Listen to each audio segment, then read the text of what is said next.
Olá, seja muito bem-vindo. Meu nome é Lé Garcia. Que bom que você chegou aqui. Já aproveita e senta o dedo no botão curtir. E já assina o canal aqui para você continuar recebendo muito vídeo sobre cultura negra no seu feed do YouTube. O mês de junho é o mês do orgulho LGBTQI+. A escolha se deve a fatos que aconteceram há 51 anos, mais precisamente em 28 de junho de 69 nos Estados Unidos. O acontecimento envolve um bar, o Stonewall Inn, frequentado principalmente por homossexuais em Nova York. Eu vou falar também sobre isso nesse vídeo. Nos Estados Unidos chegou a haver embates entre o movimento negro e o LGBTQI.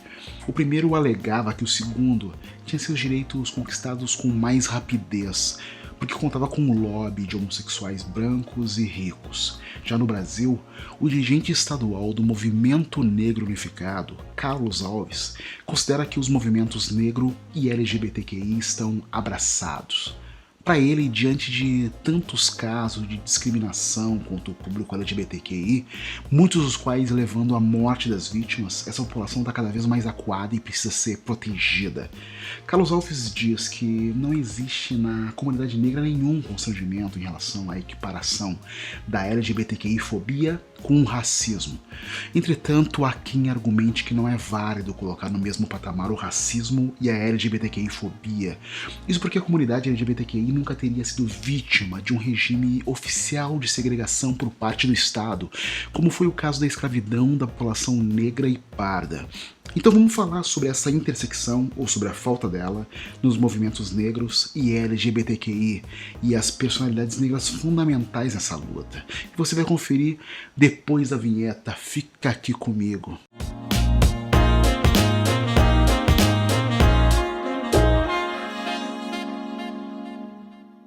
Enquanto os gays brancos lutam por matrimônio e igualdade, a realidade para a imensa maioria dos negros gays é lutar pela sobrevivência. Essa fala é de Washington Dias, diretor da rede Afro-LGBT. O duplo preconceito, ser negro e ser LGBT, foi tema de um seminário realizado em janeiro desse ano em Salvador, na Bahia, intitulado Resistências LGBTIs Negras, organizado pelo Instituto Internacional sobre Raça, Igualdade e Direitos Humanos, sediado em Washington. No evento, Washington Dias afirmou que todos os dados indicam que quando uma pessoa é negra e LGBTQI, as suas vulnerabilidades são maiores. Ele dita, por exemplo, que há 2 anos a incidência de HIV e AIDS tem caído na população branca, mas crescido entre os negros.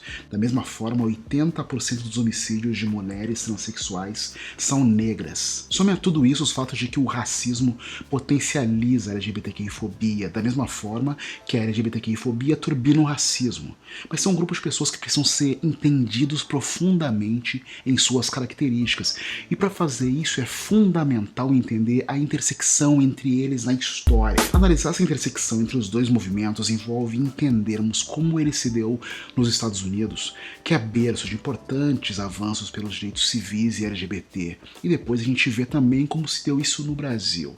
Nos dois casos a gente vai trazer figuras fundamentais dessas lutas. Nos Estados Unidos, os afro-americanos são e sempre foram uma parte vibrante da comunidade de lésbicas, gays, bissexuais, transgêneros, homossexuais. Desde pioneiros ativistas como o romancista abertamente gay James Baldwin, além da ativista dos direitos de transgêneros Marsha P. Johnson. E também heróis modernos como a atriz Laverne Cox, além do astro de basquete Jason Collins. Todos esses afro-americanos ativos na comunidade LGBTQI trouxeram e trazem enormes contribuições para a luta social e racial. Mas vamos nos debruçar sobre algumas figuras fundamentais. James Baldwin, nascido em agosto de 24 e falecido em 87, foi um incrível autor norte-americano, feroz crítico dos direitos civis e sociais e também um grande inspirador dos direitos dos LGBTs. Sobre ele eu fiz um episódio inteiro no podcast Negro da Semana, que você pode ouvir em todas as plataformas de podcast. Vai lá porque vale muito a pena.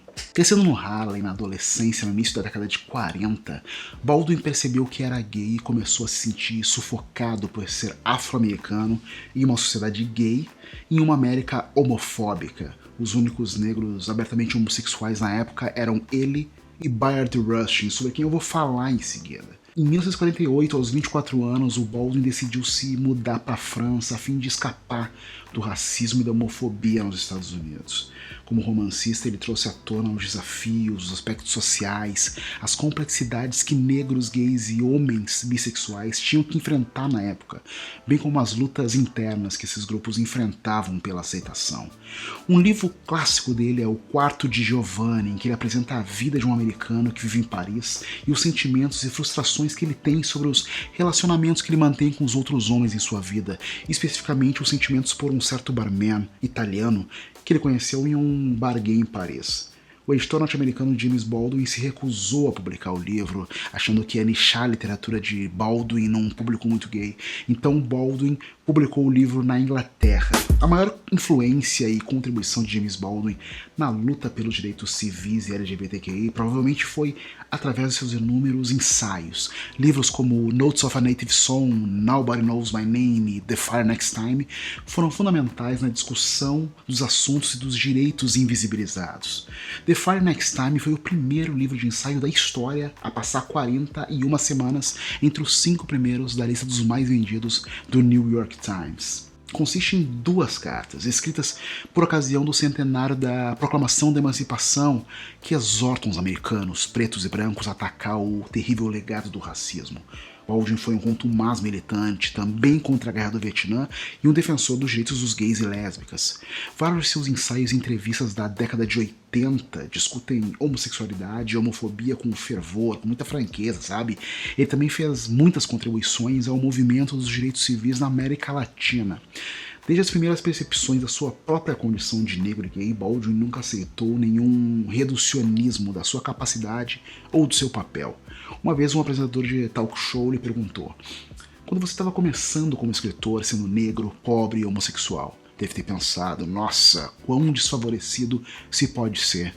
E James Baldwin respondeu: não, eu achei que tinha tirado a sorte grande, era tão ultrajante que eu tinha que achar um jeito de usar aquilo. O movimento negro norte-americano, no entanto, não foi receptivo à virulência poderosa da militância de James Baldwin, isso por sua condição de homossexual. Baldwin era zombado e atacado tanto por liberais como o presidente Kennedy e outros que chamavam de Martin Luther King, como por figuras radicais fundamentais do movimento negro, como Eldred Cleaver, que foi líder do Partido dos Panteras Negras, que escreveu que ele e outros negros homossexuais sentiam-se frustrados por, em sua doença, não serem capazes de gerar um filho com um homem branco. O fato é que, muito adiantado no seu tempo, James Baldwin sempre falou o quanto era orgulhoso de si, antes que esse termo se tornasse um idioma cultural popular na comunidade LGBTQI+.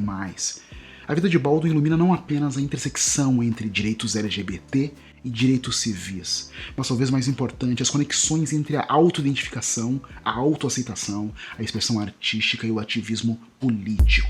A ativista negra e lésbica Angela Davis diz que há elo direto entre a luta dos negros e a dos LGBTQI+. Segundo ela, as últimas décadas ensinam que ações coletivas podem produzir transformações radicais. É observável através dos vários acontecimentos da história e a existência desse elo. É um fato, porém, também observável através da história do exemplo que recém contei a respeito do James Baldwin, a enorme cratera que se abriu nos vários momentos em que ativistas buscaram conciliar suas condições de pessoas negras e LGBTQI. Uma outra personalidade bastante reconhecida pela invisibilização da força do seu trabalho foi Bayard Rustin. Bayard Rustin é simplesmente conhecido como o gênio por trás do Martin Luther King Jr. Nascido em 17 de março de 1912 e falecido em agosto de 87, Rustin é provavelmente um dos primeiros gays da história moderna que se atreveu a viver como um homem negro abertamente gay nessa América que era ferozmente homofóbica nos anos 40, 50 e 60. Ele foi chamado de o homem quase apagado homofobicamente da história. Trabalhando principalmente nos bastidores, ele ajudou a construir o movimento dos direitos civis, mas ser um homem abertamente gay na época provou ter os seus próprios desafios. A força do Rustin começou a se mostrar mais imensamente a partir do boicote ao ônibus em Montgomery, isso em 55. E mais uma vez, para saber mais sobre esse acontecimento, tu pode ouvir o episódio que eu fiz sobre o Martin Luther King lá no podcast Negro da Semana. Por favor, vai ouvir. O Bayard Rustin serviu como um consultor principal de Martin Luther King, defendendo sempre a não violência. No entanto, a sua homossexualidade acabou se tornando um ponto de conflito, não tanto para Martin Luther King, mas para os movimentos dos direitos civis. Primeiro, quando o repórter ameaçou expor a sexualidade de Rustin à imprensa, o que seria um acontecimento visto como desastroso para os líderes dos movimentos civis naquele momento. Anos depois, enquanto planejava uma marcha na Convenção Nacional Democrata em 1960, um congressista dos Estados Unidos ameaçou vazar fake news de que King e Rustin estavam tendo um caso se King não cancelasse a marcha. Martin Luther King acabou recuando e Rustin renunciando ao seu papel no planejamento da histórica Marcha sobre Washington em 63. Apesar dos muitos contratempos pessoais e profissionais devido à sua sexualidade, Bayard Rustin ainda era considerado uma autoridade respeitada nos direitos dos LGBTQIs, que frequentemente falava publicamente sobre a interseccionalidade entre os direitos civis, direitos LGBTs e direitos humanos. Em um de seus ensaios de 86, chamado de Montgomery a Stonewall, Rustin descreve o paralelo entre a homofobia e o racismo. Em 86, enquanto fazia um discurso controverso na Universidade da Pensilvânia, ele novamente destacou a conexão entre direitos civis e direitos dos gays. Em uma entrevista ficou muito claro que o Rustin pensava sobre a união de esforços para a eliminação de injustiças a todos de forma geral. Bayard Rustin disse que outros ativistas gays negros que quisessem se espelhar nele deviam tentar formar coalizões de pessoas para eliminar toda a injustiça. Ele fala: se nós quisermos acabar com a injustiça aos gays, isso não será feito porque nós livramos a injustiça aos gays.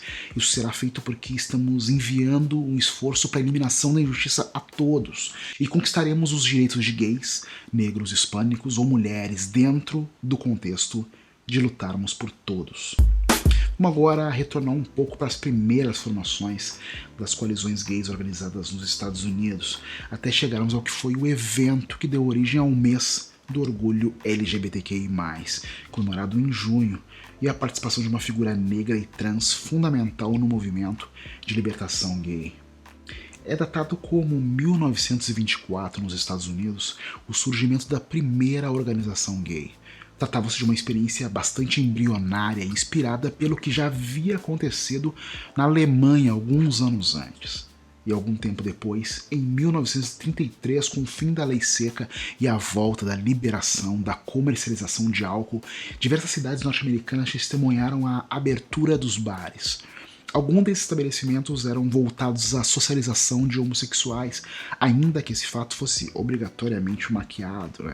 Inclusive, uma das inúmeras restrições que regulavam o processo para se obter uma licença para comercialização de bebidas alcoólicas era justamente não autorizar estabelecimentos voltados ao público homossexual.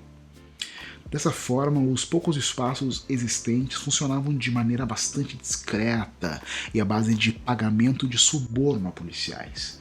Mais adiante, os anos 40 foram marcados pela influência da Segunda Guerra Mundial. Essa guerra teve impacto em diversos setores e é uma das responsáveis pelo aumento das mulheres no mercado de trabalho e influenciou também o ativismo homossexual. Nesse sentido, o fato mais significativo foi a formação de redes de suporte e de relacionamento entre homossexuais. Essas redes surgiram entre as mulheres que ficaram nos Estados Unidos e também entre os homens que estavam no front. A proximidade e o contexto teriam permitido um compartilhamento, de experiências que acabariam facilitando, finalizada a guerra, a articulação em torno de reivindicações comuns e também a maior visibilidade de identidades historicamente marginalizadas. Em outras palavras, a gente pode dizer que a guerra trouxe consigo importantes transformações nas dinâmicas psicossociais e psicopolíticas da sociedade em geral, assim como nas relativas ao chamado coletivo lesbi-gay. Os anos seguintes acabaram registrando um surgimento em diversas cidades norte-americanas de organizações voltadas aos direitos dos homossexuais. Mas persistia, é claro, a perseguição da polícia. a cobrança de propina e a exigência de favores sexuais nas batidas em bares frequentados por gays e por lésbicas. Um desses bares era o Stonewall Inn, abreviado de Stonewall, bar gay no bairro de Greenwich Village, em Lower Manhattan, em Nova York. O Stonewall anteriormente era um restaurante e em 66, 3 membros da máfia investiram nele, transformando em um bar gay. A máfia acreditava que um negócio voltado para a comunidade gay poderia obter bastante lucro. O Stonewall rapidamente se tornou um bar gay popular, mesmo com as constantes batidas policiais e a coleta semanal de dinheiro que a polícia realizava para permitir a venda de bebidas alcoólicas.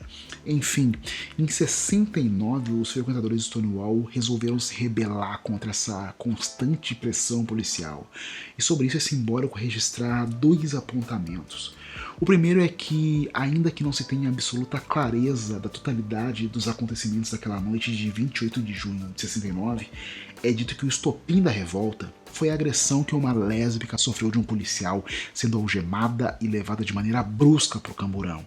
Teria havido uma grande tensão e uma pessoa trans teria incentivado os manifestantes a lançarem moedas e a se rebelarem contra os policiais. O apontamento número 2 é que, ainda que o Stonewall tenha entrado para a história como um acontecimento quase que exclusivamente de homens gays, isso é incorreto e desconsidera a participação das lésbicas e pessoas trans no processo de afirmação da sexualidade que contestam a existência de uma matriz heterossexual. O evento em Stonewall teve uma repercussão significativa na sociedade americana, e um ano depois, em 28 de junho de 70, acontecia a primeira parada do orgulho LGBTQI+, de que se tem notícia também pelas ruas de Nova York. Havia uma pessoa presente nesse conflito que enfrentou a polícia durante os ataques e que se tornaria fundamental no nascente movimento de libertação gay. Seu nome, Marsha P. Johnson. Uma mulher afro-americana, transgênero, de Nova Jersey, nascida em 24 de agosto de 1945, cujo ativismo nas décadas de 60 e 70 teve um enorme impacto na comunidade LGBTQI+. Marsha P. Johnson, ao lado da sua amiga Silvia Rivera, emergiu dos confrontos como uma líder no nascente movimento de libertação gay. Elas ajudaram a fundar o grupo Street Transvestite Action Revolutionaries, STAR, que oferecia moradia a jovens sem-tetos e transgêneros. A Marsha teria dedicado grande parte da sua vida a ajudar os outros, apesar de sofrer vários problemas de saúde mental. Ela é lembrada como uma das ativistas mais importantes pelos direitos dos transgêneros, embora o termo transgênero não tenha sido comumente usado durante a sua vida, e Johnson se identificava como um travesti, gay ou uma drag queen. O seu corpo foi encontrado no rio Hudson em 92 e as circunstâncias da sua morte permanecem incertas. A polícia de Nova York considerou a morte um suicídio e nunca investigou a fundo. Em julho de 2019, o prefeito de Nova York, Bill de Blasio, anunciou a construção de estátuas para homenagear Johnson e Silvia Rivera no Greenwich Village, próximo ao local dos acontecimentos. As estátuas dessas mulheres trans vão ser as primeiras nos Estados Unidos a homenagear pessoas trans, de acordo com o escritório do prefeito. E a Netflix tem um documentário no qual você pode conhecer mais sobre a história de Marsha P. Johnson.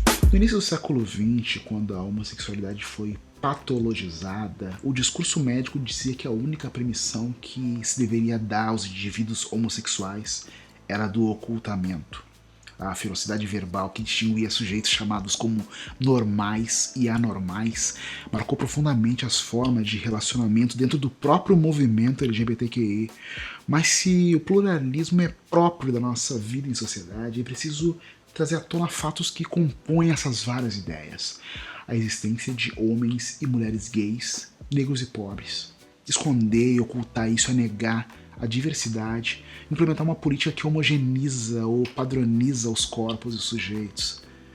No Brasil, o dirigente estadual do Movimento Negro Unificado, Carlos Alves, conta que o Movimento Negro Unificado foi a primeira organização brasileira a ter uma fileira de ativistas negros LGBTI lá em 79. O coletivo, que existiu até 83, chamava-se Adé Dudu, que em Yorubá quer dizer homossexuais negros. Deixou de existir para dar lugar a coletivos que incluíam lésbicas e transexuais. Hoje o que está em funcionamento é o Grupo de Trabalho LGBTI, braço do Movimento Negro Unificado, presente em mais de 10 estados. O fato é que, indiscutivelmente, ao longo da história, foram os corpos negros que mais sofriam e menos desfrutavam de qualquer avanço feito pela comunidade LGBTQI. Dentro da discussão racial, há uma série de estereótipos carregados de conotação sexual relacionados a pessoas negras, principalmente objetificando os corpos. Um desses estereótipos é o da cobrança de uma masculinidade exacerbada de homens negros, tanto da sociedade quanto dentro da família, isso desde a infância. No Brasil e em muitos outros países, por anos, as poucas referências a pessoas negras LGBTQI sempre estiveram associadas ao humor e à chacota. Vera Verão foi uma personagem clássica interpretada pelo ator Jorge Lafon. Lafon foi um homem negro, gay, afeminado e drag queen que fez sucesso na TV aberta nas décadas de 80 e 90 e que abriu portas para toda a comunidade LGBTQI. No dia 12 de janeiro de 2020, completaram 17 anos da sua morte. Em 2001, o Lafon foi convidado a participar da campanha de prevenção a doenças sexualmente transmissíveis pelo Ministério da Saúde. Isso acabou causando um desagrado nos militantes do grupo gay da Bahia e do grupo de gays negros da Bahia, pois eles viam que a personagem Vera Verão estaria emprestando uma imagem de estereótipo do gay, o que ia ser pejorativo. Já o diretor, roteirista e escritor Rodrigo França contrapõe essa imagem, dizendo numa entrevista que Jorge Lafon era um intelectual, um mestre do teatro. No Brasil, apesar dos retrocessos, alguns nomes estiveram e estão na linha de frente contra o preconceito. São personalidades da música, do esporte, da política, da mídia, do cinema, do direito, entre outras áreas, que utilizaram e utilizam suas imagens para denunciar o cenário caótico do país. São figuras que se destacaram ainda mais em 2019, ano em que elegemos um presidente abertamente homofóbico. Mas 2019 também foi o ano de criminalizar a LGBTQI-fobia, igualando ao crime de racismo. Em decisão do STF, o crime é inafiançável e imprescritível. Érica Hilton é codeputada estadual do estado de São Paulo pelo PSOL. Junto com mais 8 colegas, ela conquistou um mandato coletivo pela bancada ativista, primeiro da história do país. Hilton é uma mulher negra, trans e tem um histórico inspirador de militância. A paulistana tem uma trajetória muito parecida com a da maioria da população trans do Brasil. Marginalização, expulsão de casa e prostituição compulsória muito cedo. Mas isso não impediu que Hilton entrasse na universidade, na militância e então na política. Estudante de gerontologia na Universidade Federal de São Paulo, a codeputada se divide hoje entre a vida universitária e a atuação na Assembleia Legislativa de São Paulo, sempre defendendo a bandeira do movimento LGBTQI+. Arthur Santoro é o outro nome contemporâneo que tem se destacado à frente do projeto Baticu, plataforma de entretenimento, empreendedorismo e cultura para a juventude urbana com foco nos públicos negros, periféricos e LGBTQI. Hoje, a Baticu agencia e produz artistas negros LGBTQIs da periferia e foca em ações voltadas à difusão de histórias e de culturas afro-brasileiras e africanas e a capacitação das nossas comunidades nas mais diversas áreas da arte, da música, da produção cultural. Érica Malunguinho é a primeira deputada trans eleita no Brasil e a primeira trans negra do mundo. Filiada ao PSOL, a parlamentar de São Paulo atua na Assembleia Legislativa do Estado e leva para a política a sua luta por igualdade de gênero, de raça e os direitos aos LGBTQIs. Érica é uma personalidade negra fundamental na luta. A deputada é autora de um projeto que transforma a transcidadania, projeto que auxilia pessoas trans na cidade de São Paulo, em um programa estadual. Além disso, Érica Malunguinho tem atuado com força para barrar retrocessos propostos contra a comunidade LGBTQI, como proibir trans de praticarem esportes e de ter tratamento hormonal em adolescentes. Uma ação prática da união dos movimentos negro e LGBTQI+, foi a carta, em abril de 2019, de diversas entidades e organizações em apoio exatamente à deputada Érica Malunguinho em repúdio ao parlamentar Douglas Garcia, durante explanação sobre o projeto de lei do deputado Altair Moraes, que, abre aspas, estabelece o sexo biológico como único critério para a definição do gênero de competidores em partidas esportivas oficiais do Estado. Érica Malunguinho criticou o projeto com argumentos científicos e sociais muito fortes. Já o deputado Douglas Garcia disse que arrancaria homem que se sente mulher a tapas do banheiro onde estivesse sua mãe e sua irmã. Foi uma clara incitação à naturalização de crimes de ódio contra a comunidade travesti e transexual. Para mim é muito claro que há avanço na construção de elos que liguem a luta negra à luta LGBTQI+. Angela Davis diz que quando as ações coletivas podem produzir transformações radicais, e há anos pessoas vêm se mobilizando coletivamente em massa por essas mudanças. E as evoluções no mundo em que vivemos, por mais que diversos problemas persistam e por vezes nós achemos que estamos envoltos em retrocesso, só é resultado daqueles movimentos. E toda nova evolução vai ser resultado de novos movimentos. Movimentos capazes de destruição de todas as senzalas e de todos os armários. Mais um vídeo chega ao fim, eu espero realmente que você tenha gostado. Se você curtiu, por favor, compartilhe esse vídeo por aí, no WhatsApp, no Instagram, no Telegram, no Twitter, no Facebook, e deixa, por favor, o like aí, deixa aquele comentário também sobre o vídeo, e se tu já não se inscreveu, te inscreve no canal, por favor. Vamos levar a cultura negra muito longe. Siga @alegarcia e também @negro da semana no Instagram e no Twitter. Muito obrigado por ter estado junto comigo e até a próxima.